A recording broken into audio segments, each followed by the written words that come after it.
Salut à tous, soyez les bienvenus sur la chaîne qui déboîte. Aujourd'hui, nous allons de nouveau tester un petit projecteur pour home cinéma. Et oui, forcément, hein, à chaque fois qu'on teste un produit d'un partenaire, les concurrents me tombent dessus pour que je teste leur produit aussi, c'est logique.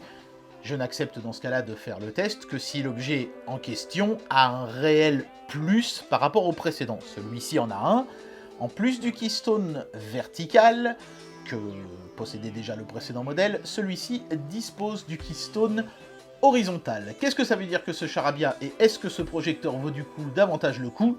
C'est parti pour le test.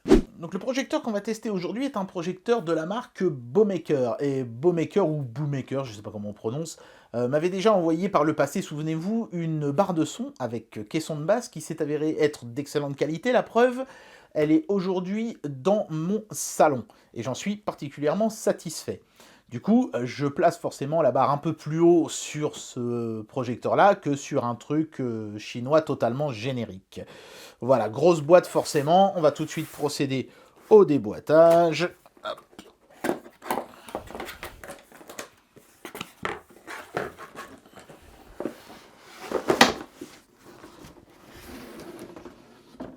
Là, on démoule ça à la verticale.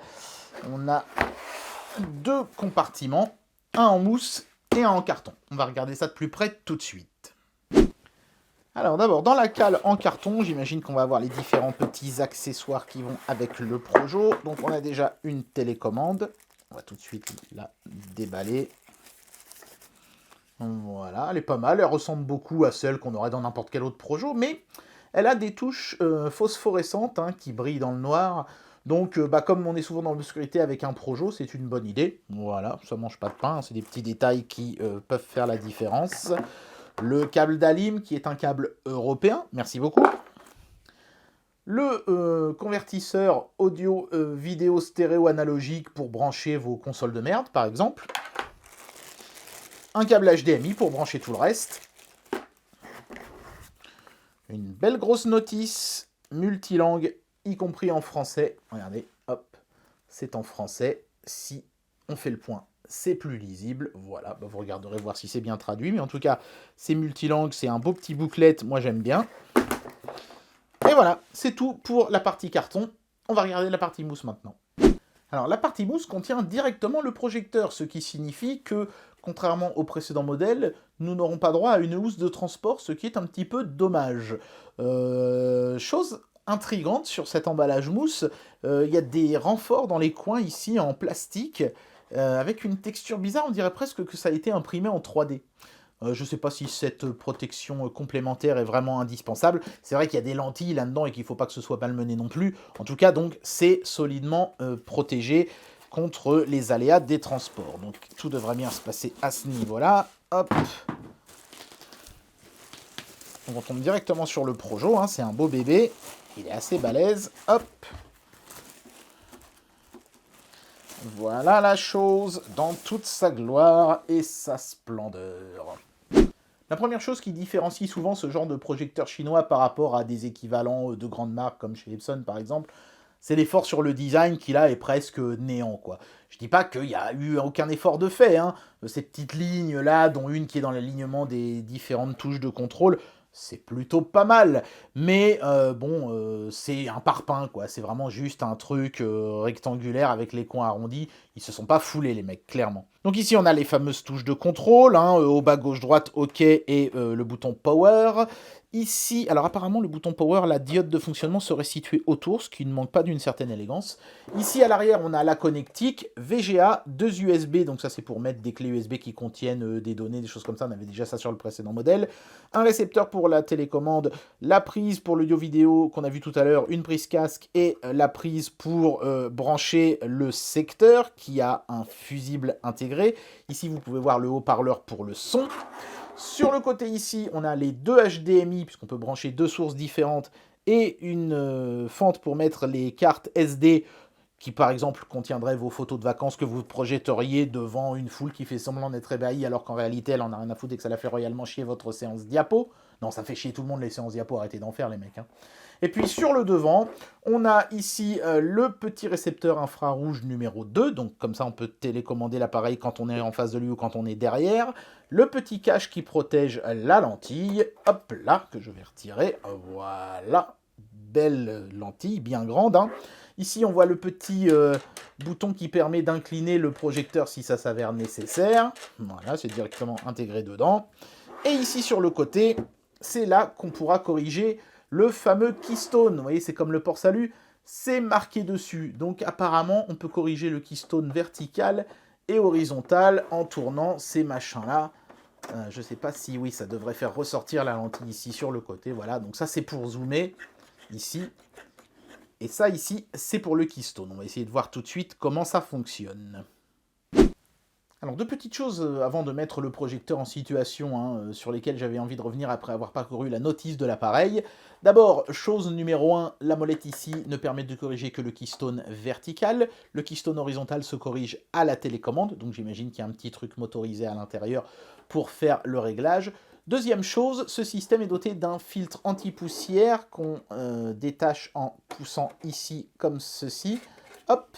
Voilà, et ce filtre, donc vous pouvez tranquillement le nettoyer avant de le remettre en place, ce qui évitera que votre système s'encrasse avec la poussière.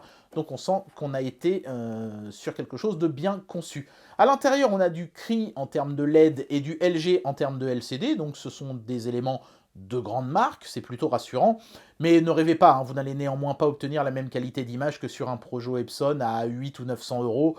Par exemple, à titre de comparaison, ici, bon, on a 6000 lux, ça c'est très bien, mais le contraste n'est que de 8000 pour 1, sur un Projo Epson, on serait plutôt aux alentours des 60 000 pour 1. Donc c'est vraiment des Projos pour petit budget.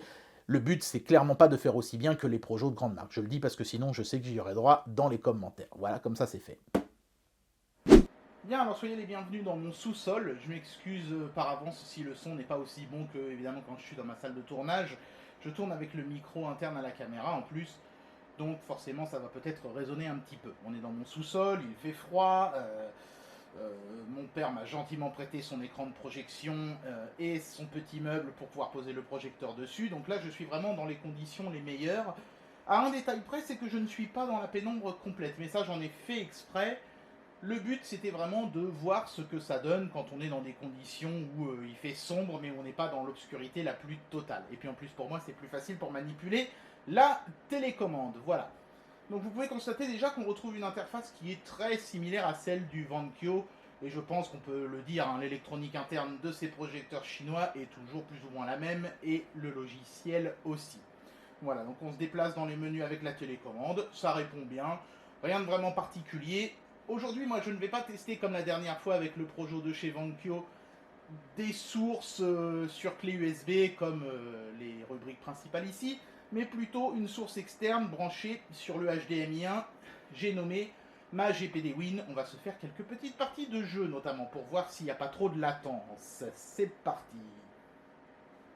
Bien, alors donc là j'ai branché ma GPD Win 1 sur le port HDMI 1 de l'appareil, du projecteur, et je duplique les affichages, donc je vois exactement la même chose sur l'écran de la GPD et sur le projecteur.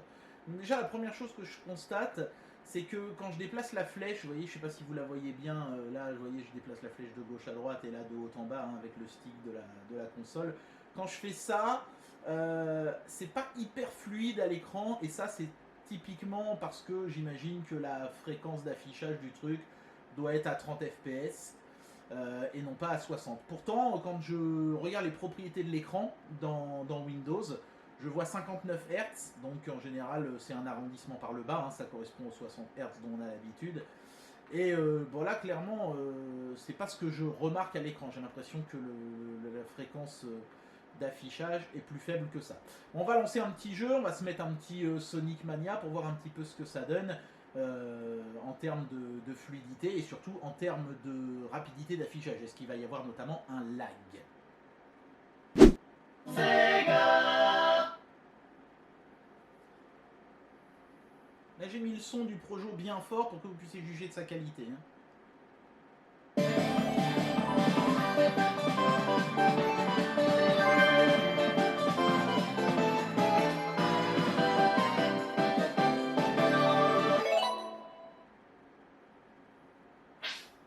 quand c'est vraiment pas mal, mais je vais baisser un peu parce que sinon on va plus s'entendre penser là-dedans.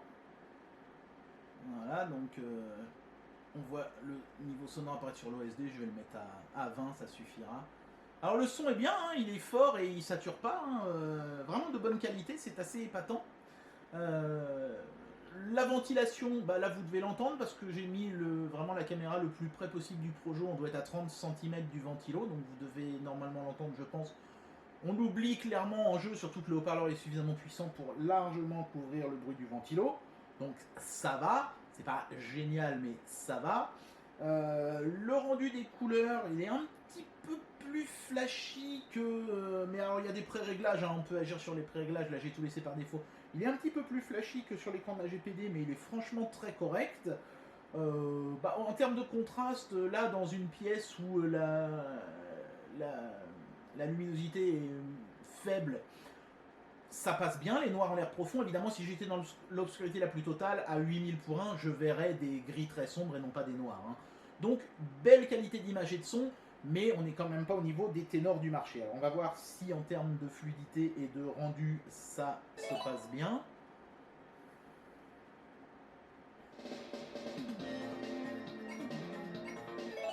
Directement se mettre sur... Ah non, on va mettre sur celle-là parce que j'adore la musique. Alors, en termes de vitesse, ça a l'air d'aller, je sens pas de lag au niveau de l'input, on va voir, hein, je vais essayer de jouer un petit peu plus.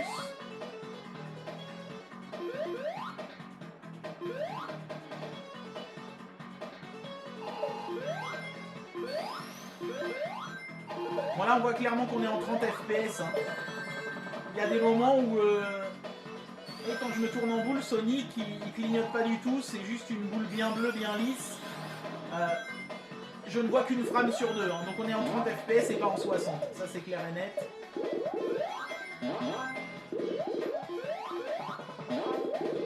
Et il y a un tout petit peu d'input lag aussi. C'est pas dramatique, hein. Je pense que, à part si vous êtes un core gamer, ça ne vous posera pas masse de problèmes, mais... Bon,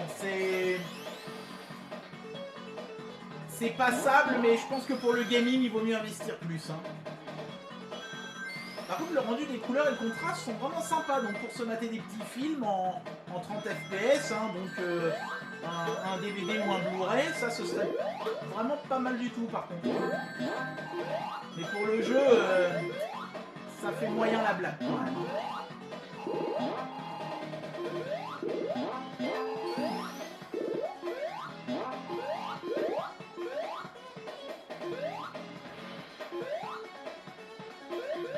Depuis tout à l'heure, je joue juste en regardant le projo et vous voyez que je m'en sors bien quand même. Hein. Donc c'est pas non plus horrible, mais c'est pas la config idéale quoi.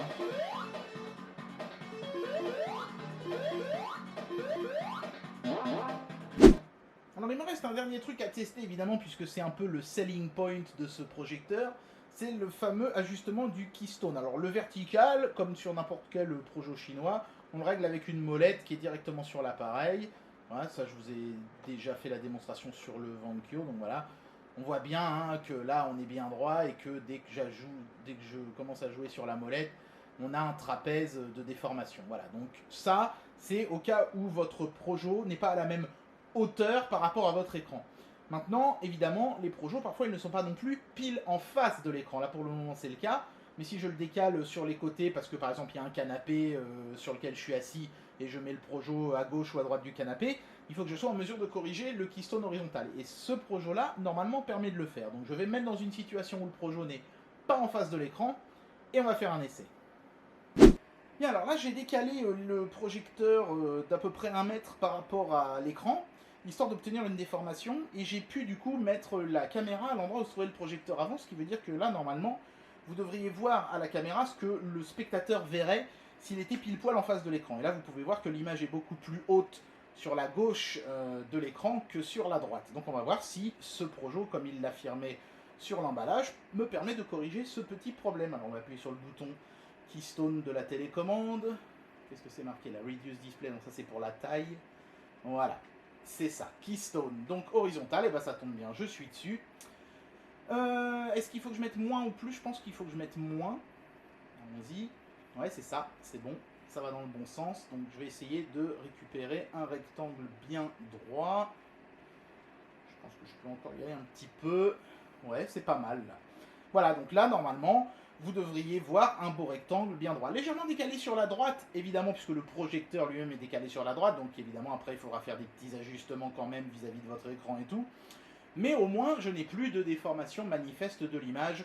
Mais attention, hein, c'est une correction numérique. C'est-à-dire qu'en fait, c'est l'image qu'affiche la dalle LCD qui est déformée en amont pour redevenir droite une fois qu'elle est projetée à l'écran. Donc vous n'aurez pas la même qualité que si vous aviez un calibrage optique du Keystone. Donc autrement dit, ça n'est pas la lentille qui est motorisée, c'est juste l'image LCD qui est prédéformée histoire d'être redressée ensuite. En fait, du coup, l'image elle est déformée deux fois, quoi. Une fois dans le mauvais sens et une fois dans le bon. Et c'est comme ça que vous retrouvez une bonne image. Forcément, ça génère une petite perte de qualité. Allez, il est temps pour moi de vous donner mes impressions sur ce produit et de conclure cette vidéo. Ce projecteur de chez Bowmaker est très proche dans ses caractéristiques à celui qu'on avait testé de chez Vankyo. On retrouve peu ou prou la même interface OSD intégrée. Donc ça, je pense que c'est quelque chose que les Chinois personnalisent très légèrement. Le splash screen, par exemple, quand on allume l'appareil, c'est bien un splash screen Bowmaker sur fond rouge, qui est assez classe d'ailleurs. Mais après, l'interface ressemble terriblement à celle de chez Vankyo, parce que c'est un petit OS chinois qui est, je pense, open source, et que tous les constructeurs reprennent par souci d'économie. C'est ça qu'il faut retenir d'ailleurs, c'est un projecteur économe. On n'aura pas les mêmes perfs et la même qualité d'image et de son que sur un Projo haut de gamme. Si vous prenez un truc de chez Epson 4 fois plus cher, c'est sûr que vous aurez une meilleure image, vous aurez un meilleur son, vous aurez une meilleure expérience globale. Si vous avez un petit budget, ce Projo, je peux vous le recommander, mais à condition que vous vous limitiez vraiment à la projection de films Blu-ray. Vous prenez un petit lecteur Blu-ray, vous le posez là par-dessus, vous le branchez en HDMI sur le côté, vos Blu-ray sont en 24 fps, donc sur un Projo à 30 fps, ils passeront sans aucun problème, et vous aurez une bonne expérience, et de son et d'image. Par contre, si vous voulez jouer à des jeux vidéo, si vous voulez brancher une source qui balance du 60 fps ou des choses comme ça, vous allez être déçu par ce projecteur. Ce problème de 30 fps qu'on avait déjà sur le précédent modèle de chez Vankyo est malheureusement toujours présent sur le Bowmaker. Donc ça va vraiment être la prochaine grosse étape pour les Projo chinois, être capable de balancer du HDMI à 60 fps. Pour le moment, avec 30 fps, on est trop limité dans l'usage pour que je puisse vous le recommander chaudement. Mais je le répète, si c'est pour des sources en 30 fps ou en 24 comme les Blu-ray, là en revanche c'est un excellent produit qui vous satisfera pleinement. Voilà, donc il faut être un consommateur averti et savoir qu'on est limité à 30 fps. Pour tout le reste, c'est un bon Projo. La correction horizontale du trapèze est un plus fort sympathique, du coup on peut placer le Projo un peu où on veut dans la pièce. Ça c'est vraiment super cool. Donc seul reproche, mais il est de taille, c'est 30 fps qui gâche un peu l'expérience. En particulier en jeu vidéo, ça génère un petit input lag qui peut poser des problèmes et puis ça nuit à la fluidité de l'ensemble, évidemment. Et bien voilà, c'était le test de ce projecteur de chez Bowmaker. J'espère que cette vidéo vous aura plu et moi je vous dis à très bientôt pour un prochain test. Allez, tchuss!